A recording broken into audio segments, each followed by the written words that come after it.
আপনি যদি আপনার জিমেল অ্যাকাউন্ট অটোমেটিক ডিলিট করতে চান, সাপোজ আমি আপনাদের বলছি আপনি আপনার জিমেল অ্যাকাউন্ট অনেক দিন ব্যবহার করেননি, সেটা চাইছেন যে অটোমেটিক ডিলিট হয়ে যাক, তো সেটা আপনাকে আপনার মোবাইলে সেটিং করে রাখতে হবে।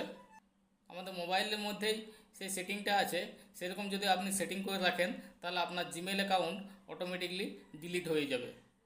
তো কিভাবে সেটিং করব চলুন আমি আপনাদের দেখিয়ে দিচ্ছি। প্রথমে গুগল ক্রোম ওপেন করে নেব, myaccount.google.com/inactive অ্যাকাউন্ট স্টার্টে ক্লিক করে নেব।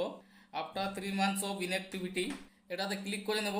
তারপর আপনি সিলেক্ট করে নেবেন কত মাসের জন্য আপনি রাখতে চাইছেন, যে অপশানটা আপনি চুজ করে রাখবেন, তো ততদিন আপনার চলবে জিমেল অ্যাকাউন্ট, তারপর অটোমেটিকলি হয়ে যাবে।